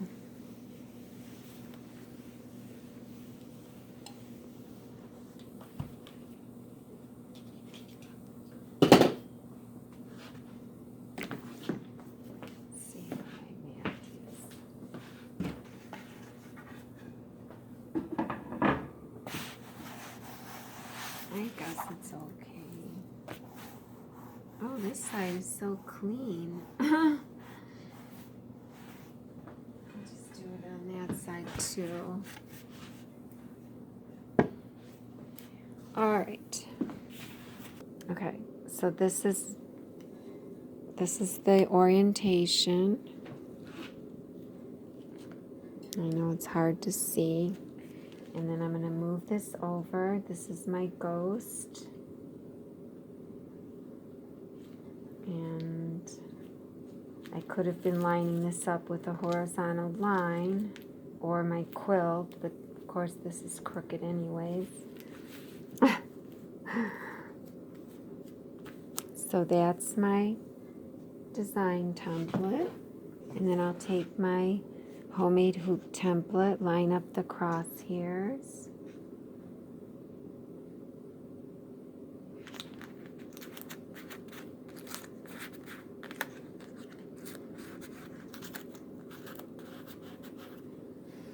And then I'll put my top ring over it. I would have double-sided tape on it, but I don't this time. And I think this is the one though that kind of doesn't fit. Yeah, because of these bars, I think, or something. Or this one is for the other hoop. I think I don't remember. Or did I not fold this? I used to have these organized, and which one goes with what hoop. Let's see.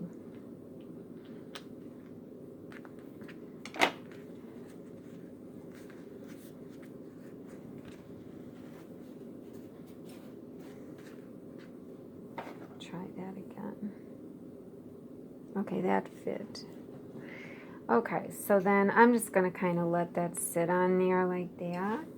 And I'll slide this under.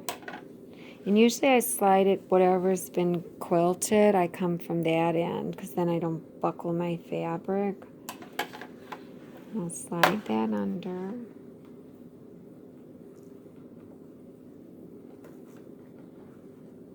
And let's see. I can feel there's a gap here, so I can press that.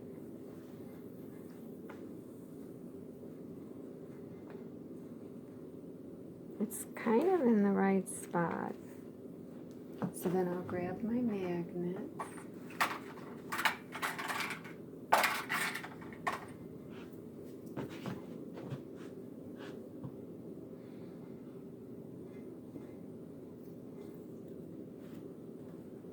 Okay, I have this thing here, so that's kind of in my way.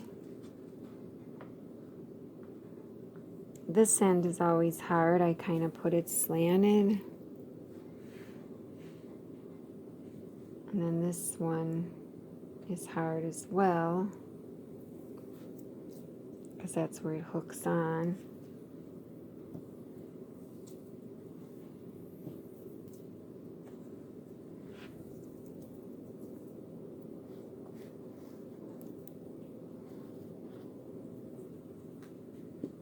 Okay, so I'm going to put this bottom part in first.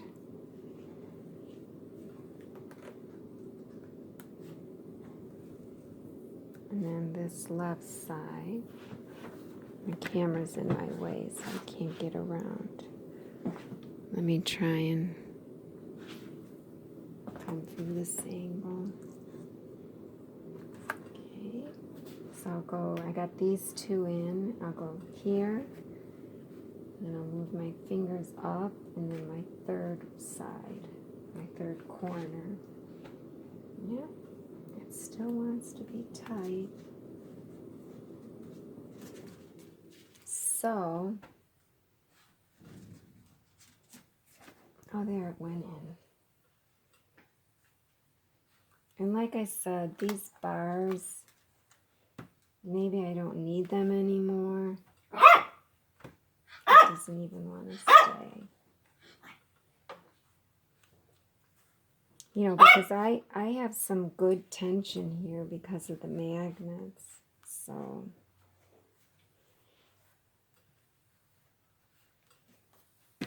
I don't need them anymore.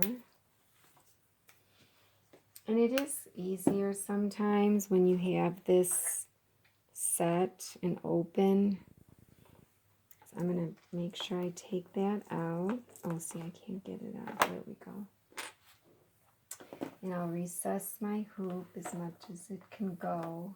These have a stopper so you can't over recess them. You know, these are beginner hoops. So it's all recessed. It looks like something's bubbling there though. Let's see.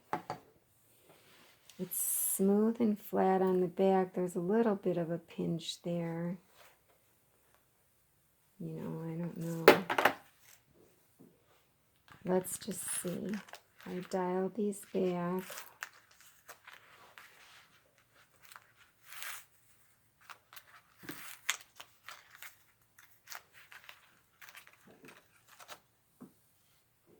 I mean, yeah, it's pretty tight. Okay. So we'll go ahead and try it with a tighter tension on top and see. I don't know if I should loosen the bobbin or not, but we'll see. Okay.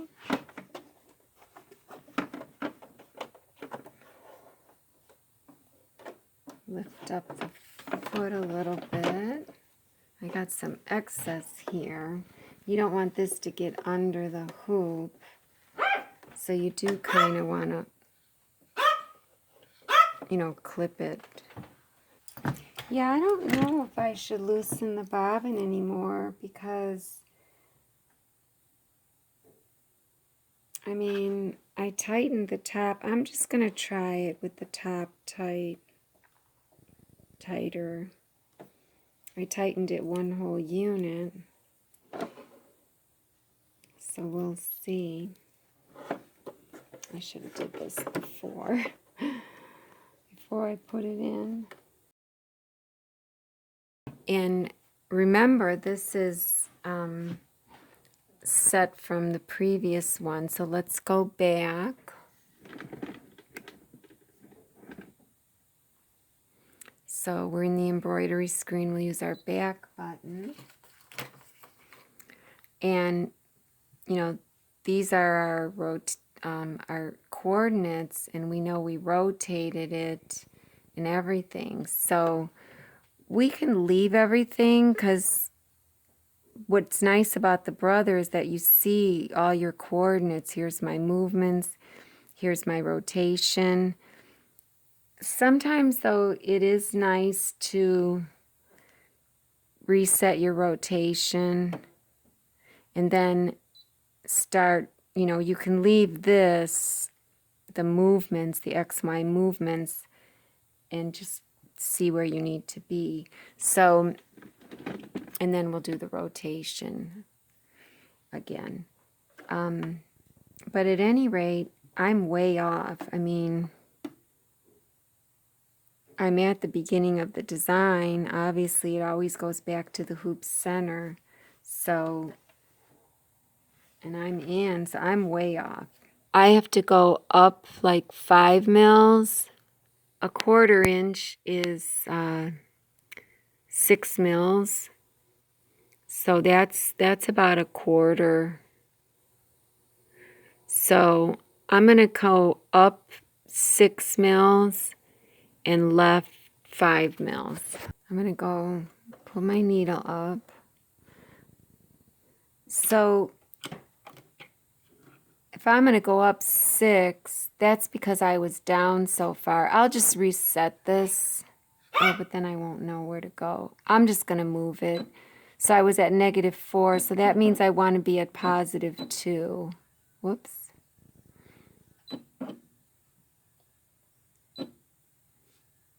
And then I have to go to the left like 5. So I would hit this 10 times or just do math.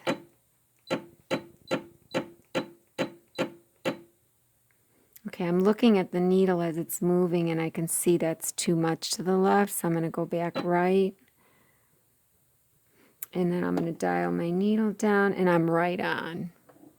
So I think you kind of get the idea with this, but I am right on.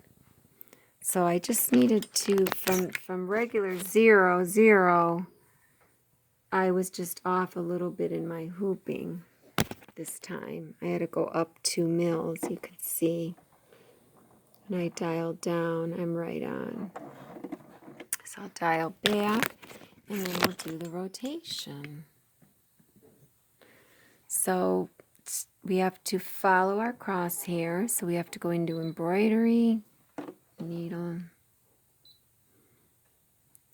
and our crosshair is showing. Got to go to our stitch, to the first stitch. It's starting down there. It's right on. I don't know if you can see that, but it doesn't look like I'm going to need to rotate it. So if I dial down, it's right on that red line. So when I go up 10, 10 plus, needle bar, whoops, 10 minus, okay. When I dial down, it's right on. So this time I didn't have to rotate it at all. I've been doing pretty good with the not having to rotate much because of my method is so exact. So we're done. We're going to go to the next thread color, which is our design.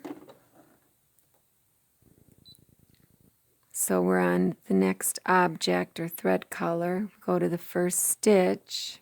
I'm going to take this off before I come down here to the first stitch.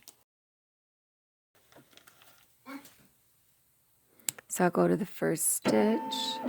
And remember, I went up to 5.5 to see if I can get that top. I don't know if I should even go to 6, to be honest. But I'll just try it. And we're at the first stitch, so I'm going to pull my thread up. So needle down, needle up, pull, get my tweezers.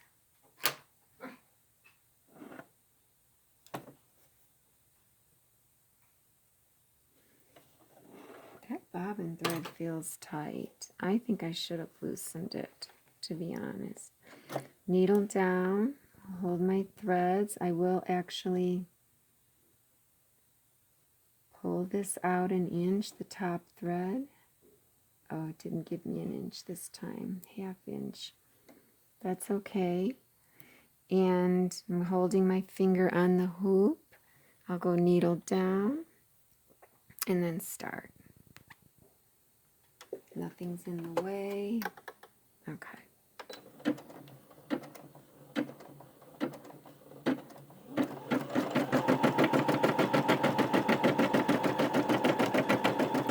I still got one thread.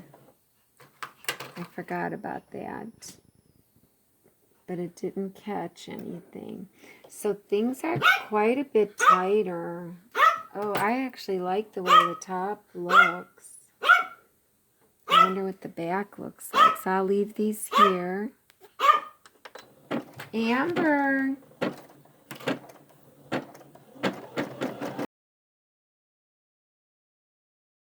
And you know, I'm on quilting cotton now, which is more what we should be testing on. I mean, you don't always quilt on cotton though, so you have to adjust to your fabric. I mean, I like quilting on leather even.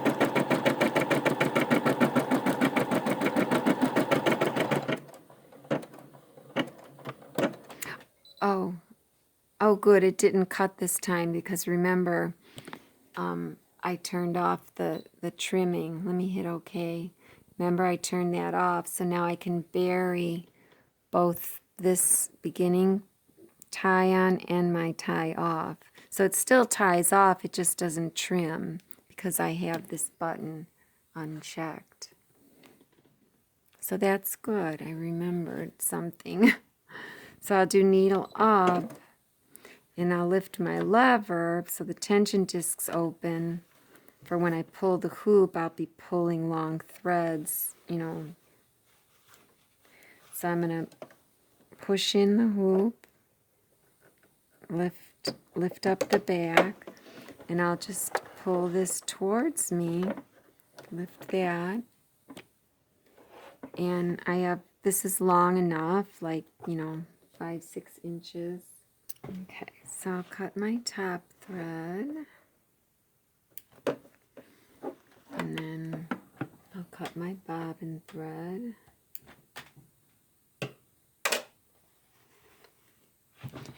And let's see how we did. So the top looks really great, and you can feel there's no movement at all in these threads. I really like how the top looks and everything. And there, it didn't pull the bobbin thread up, so it's 5.5 wasn't too tight on top. But let's see if it pulled the bobbin thread to the middle. It's better.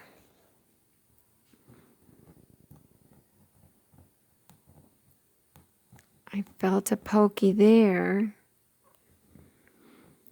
I mean, on this one, those are holes. See, my top thread is dark, so you can get confused between if it's a hole or if it's a pokey. Felt one there. I mean, it's not bad. It's pretty darn good.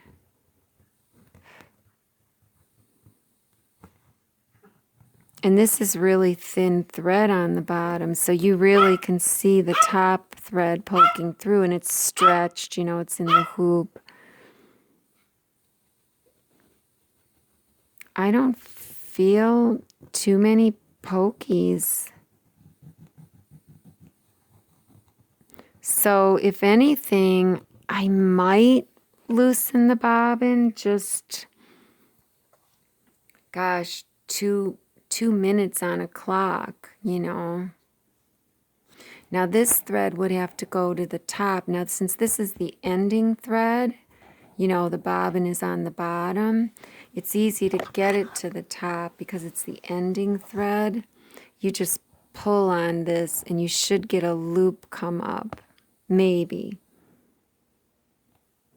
Yeah, I see it. There's a little loop of bobbin thread coming up, and you can just pull it up, or I could have pulled it to the back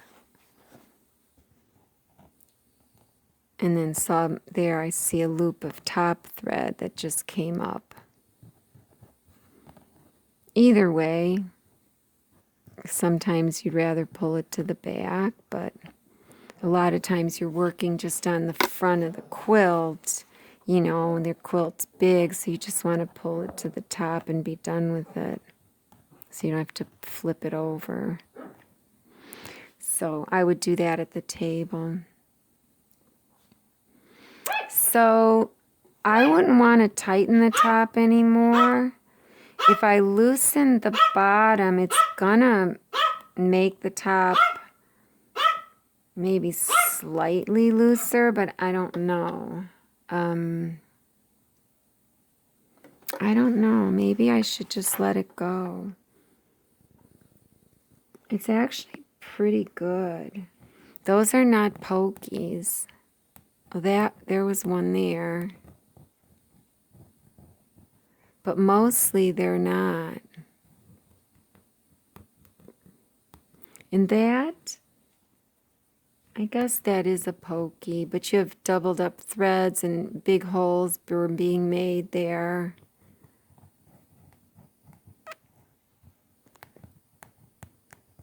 I mean, as far as how they feel when I prick perpendicularly, the bottom Still might be slightly tighter than the top. So like I said, I could just maybe loosen the bottom by like 2 minutes. And that's it.